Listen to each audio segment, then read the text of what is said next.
Assalamualaikum warahmatullahi wabarakatuh. Waalaikumsalam warahmatullahi wabarakatuh. Selamat pagi Pak Elfas. Selamat pagi anak-anakku yang soleh dan solihah, siswa-siswi SMP Siti Aminah. Silakan duduk kembali ya anak. Anak-anak, sebelum kita mulai pembelajaran, marilah kita berdoa bersama. Mudah-mudahan ilmu yang kita pelajari pada pagi hari ini bermanfaat di dunia dan di akhirat. Silakan, siapa kira-kira yang mau memimpin berdoa? Saya Pak. Ya, silakan teman-teman yang dipimpin berdoa bersama. Teman-temanku, sebelum kita mulai pelajaran pada pagi hari ini, marilah kita berdoa agar pelajaran yang kita pelajari pada pagi hari ini bermanfaat dunia dan akhirat. Berdoa mulai. Bismillahirrahmanirrahim. Rabbi shrah li sadri wa yassir li amri wahlul 'uqdatam min lisani yafqahu qawli. Raditu billahi rabban wa bil islami dinan wa bi Muhammadin nabiyyan wa rasulah. Rabbi zidni ilma warzuqni fahma bi rahmatika ya arhamar rahimin. Alhamdulillahirrahmanirrahim. Terima kasih atas bimbing doa bersama. Selanjutnya Pak Elfas akan mengabsen terlebih dahulu anak-anak. Kira-kira siapa yang tidak masuk atau masuk semuanya? Masuk semua. Alhamdulillah kalau masuk semuanya. Anak-anak, minggu kemarin kita mempelajari bab apa? Masih ingat? Masih. Tentang apa kira-kira? Ya, ada yang masih ingat apa itu berbakti kepada orang tua dan guru? Siapa yang masih ingat? Ya, silakan. Berbakti pada orang tua itu sering membantu orang tua ketika mengerjakan pekerjaan rumah. Ya, si pinter, anak solika. Anak-anak, biar kita pagi ini lebih semangat dan lebih fresh pikiran kita, marilah kita zel-zel tentang SMP Siti Aminah. Silakan berdiri semuanya.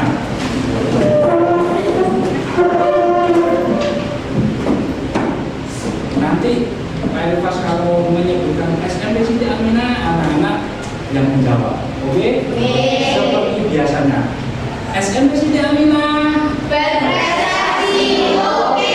Berapa? Yes. SMP Siti Aminah Berprestasi. Oke. Berapa? Yes. Terima kasih. Alhamdulillah, bagaimana rasanya setelah jejel tentang prestasi dan akhlak itu adalah ciri khas dari SMP Siti Aminah.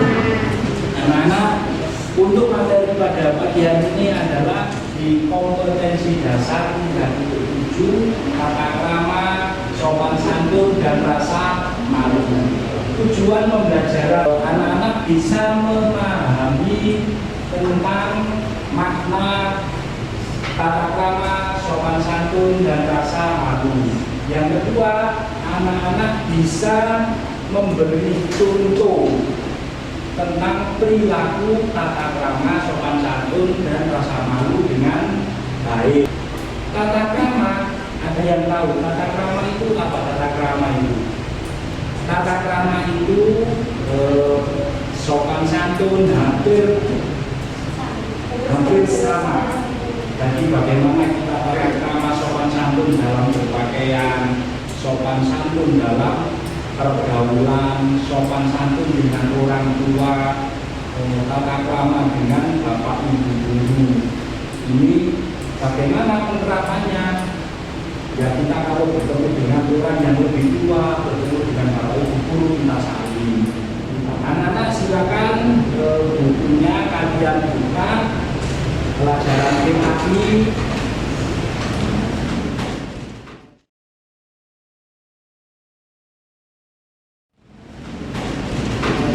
Nanti setelah ini anak-anak akan Pak Elvas bagi LKPD atau lembar kerja siswa. Jadi nanti anak-anak bisa menganalisa, bisa mengidentifikasi di dalam LKPD ini.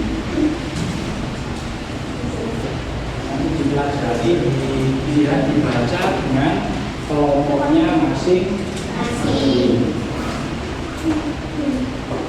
Anak-anak, setelah kalian mempelajari LKPD, setelah kalian menelaah LKPD ini tadi, sekarang tugasnya adalah metode jigsaw. Metode jigsaw seperti apa namanya? Metode jigsaw ini dalam satu kelompok nanti diambil satu orang sebagai tim ahli. Kelompok 1, kelompok 2, kelompok 3, nanti salah satu akan mengadakan rapat kecil. Satu orang, ini istilahnya tim ahli. Jadi nanti setelah tim ahli rapat dari beberapa kelompok ini, setelah dirumuskan kembali lagi kepada kelompoknya masing-masing. Terus tim ahli tadi mentransferkan ilmunya dan hasil diskusi dengan para tim ahli di dalam kelompoknya masing-masing sampai ada rumusan, sampai ada hasil-hasil terkait dengan yang didiskusikan. Setelah itu anak-anak nanti ada perwakilan dari kelompok yang akan mempresentasikan di depan kelas. Mempresentasikan apa? Hasil diskusi dari tim ahli dan tim kelompok. Jadi nanti satu yang mewakili atau semuanya silakan di depan kelas ini nanti mempresentasikan hasil diskusi kelompoknya. Setelah itu nanti kalian sudah duduk menyimpulkan terkait dengan materi tata krama, sopan santun dan rasa malu. Setelah menyimpulkan nanti Pak Elvas akan mencari kelompok mana yang paling aktif, akan Pak Elvas kasih. Oke, paham? Oke anak-anak, itu tadi tentang metode SROW. Jadi silakan anak-anak belajar dan mengidentifikasi materi ajar atau LKPD yang sudah Pak Elvas sudah bicarakan. Kami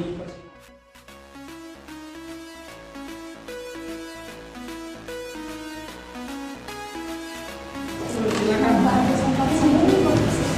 Sebelumnya waktu melakukan manfaat kamu harus tahu penjelasan tentang hal ini sama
masing-masing untuk berkumpul dalam satu forum untuk berdiskusi sesama tim ahlinya. Dari kelompok 1 siapa tim ahlinya? Nina. Silakan Nina duduk di meja bundar. Untuk kelompok 2 siapa tim ahlinya? Kita. Ayo silakan duduk di meja bundar berkumpul dengan para tim ahli. Kelompok 3 Bella. Silakan Ananda Bella untuk duduk di meja bundar. Para tim ahli berdiskusi tentang materi tata krama, sopan santun dan rasa malu. Silakan Pak tim ahli untuk berdiskusi. Contoh tata krama dalam berkomunikasi besar, tidak memposisikan diri dan diri dalam bicara. Kalau tata krama dalam bersikap, mencium tangan kedua orang tua, lalu sopan bertanya kepada orang tua. Sedangkan tata krama dalam berpakaian itu berpakaian untuk menutupi aurat dan memperhindari dari manusia. Manfaat tata krama dalam berpakaian menjadi orang yang sekali dihormati dan disenangi oleh orang lain. Sopan santun terhadap orang yang lebih dewasa dan kita yang lebih tua. Kalau belum berbicara, kita harus sopan.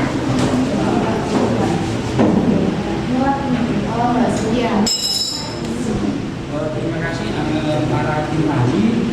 Setelah mendiskusikan dengan para tim ahli, sekarang kalian kembali ke kelompoknya masing-masing. Kalian menyampaikan hasil diskusi dengan tim ahli ini dengan kelompoknya. Nanti setelah diskusi dengan kelompoknya, nanti akan dipresentasikan di hadapan teman-teman yang lain. Ya, sudah paham ya? Silakan kembali ke kelompoknya masing-masing.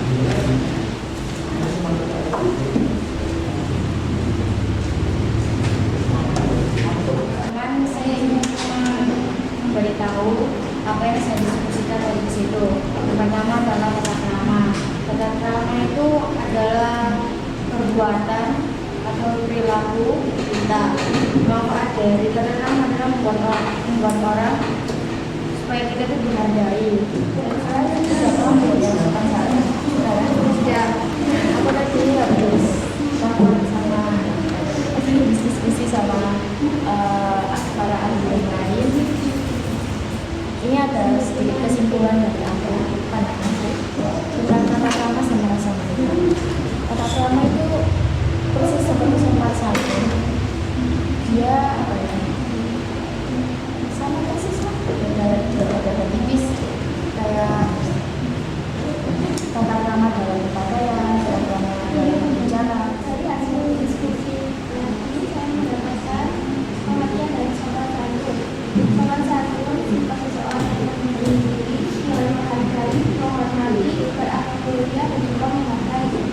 Terima kasih anak-anak. Setelah para tim ahli menyampaikan kepada kelompoknya masing-masing, sekarang adalah dari kelompok 1, 2, 3 dan seterusnya mempresentasikan hasil diskusi lagi yang sudah didiskusikan dengan tim ahli. Silakan dari kelompok mana yang berani maju terlebih dahulu? Kelompok 2, silakan kelompok 2 untuk maju mempresentasikan hasil diskusinya tadi.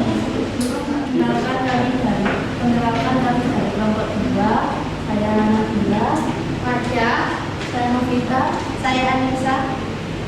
kami akan menyinggung tentang sopan santun, rasa malu dan tata krama.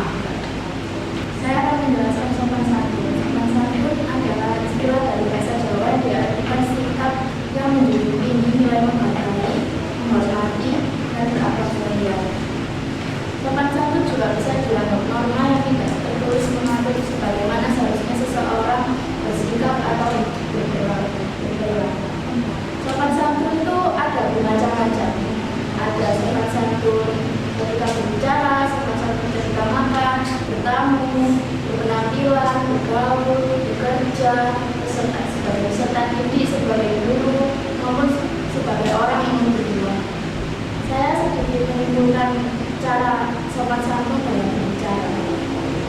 Sopan dalam berbicara itu ketika seseorang berbicara kita harus menyesuaikan kondisi di mana serta dengan siapa kita yang berbicara. Terima kasih saya ucapkan kepada kelompok 2 yang telah mempresentasikan hasil diskusi. Marilah kita beri aplaus kepada kelompok 2.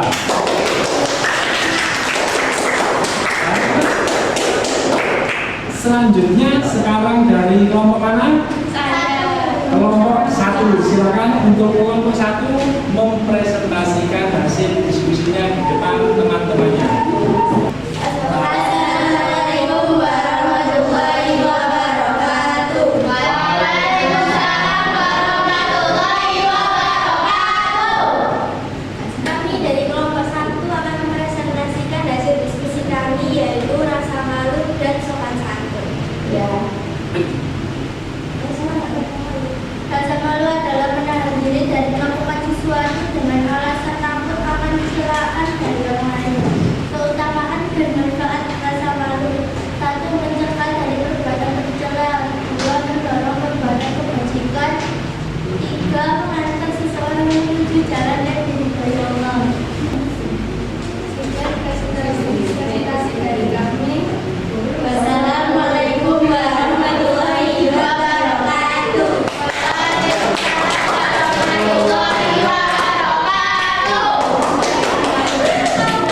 Terima kasih kami sampaikan kepada kelompok 1 yang sudah mempresentasikan di hadapan kelas, di hadapan teman-temannya.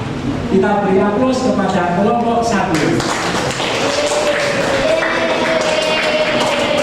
Selanjutnya dari kelompok berapa yang belum? 3. Ayo silakan kelompok 3 bisa mempresentasikan hasil diskusinya tadi. Silakan Pak Depan.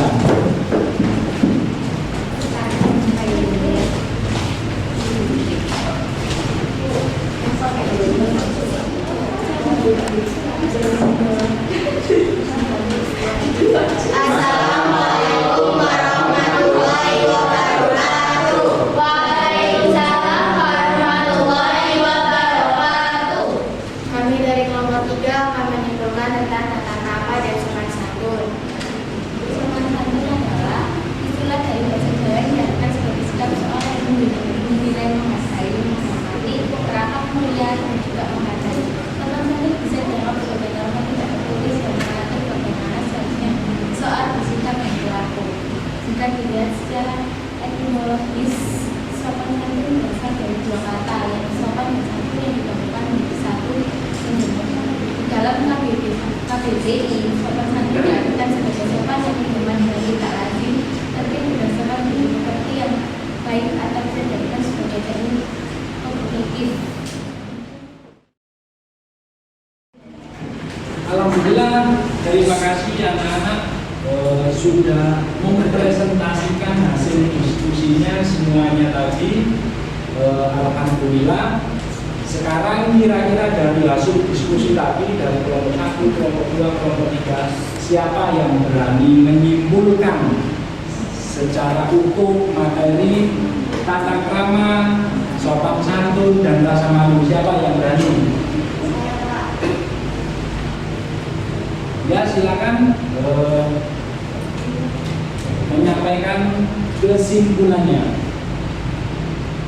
Tata krama, sopan santun dan rasa malu adalah sebuah rangkaian yang harus kita terapkan dalam kehidupan sehari-hari. Sopan santun, tata krama, dan rasa malu itu adalah sebuah rangkaian yang bisa disebut suatu yang harus kita lakukan maupun dalam perilaku sehari-hari. Sopan santun, saya akan memberi contoh sopan santun. Salah satunya adalah menghormati orang yang lebih tua, tidak menolak orang yang berbicara, dan menghargai setiap pendapat setiap orang. Sekian dari saya, terima kasih. Wassalamualaikum warahmatullahi wabarakatuh. Waalaikumsalam warahmatullahi wabarakatuh. Kita beri aplaus kepada yang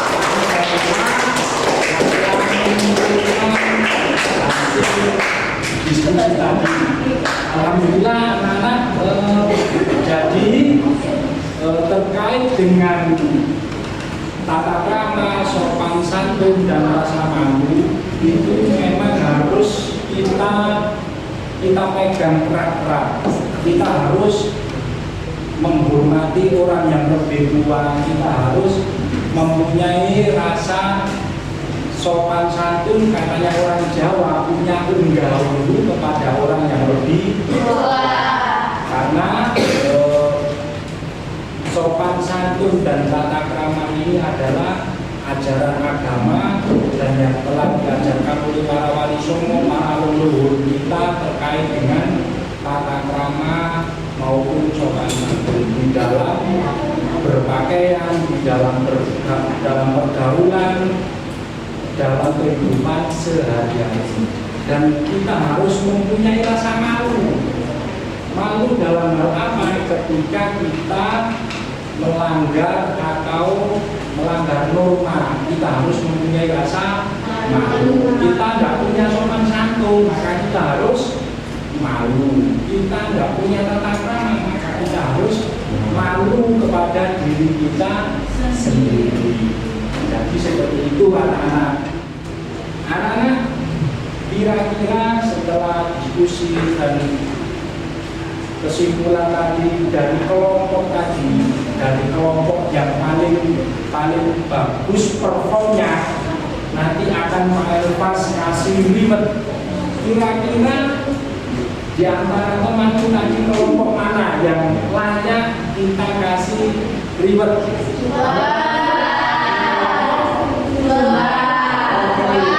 Selamat kepada kelompok 2. Anak-anak, selanjutnya kalian nanti mengerjakan LKPD. LKPD yang sudah dibagikan tadi, nanti kalian kumpulkan kepada Pak Elvas sebagai bahan evaluasi.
Anak-anak, alhamdulillah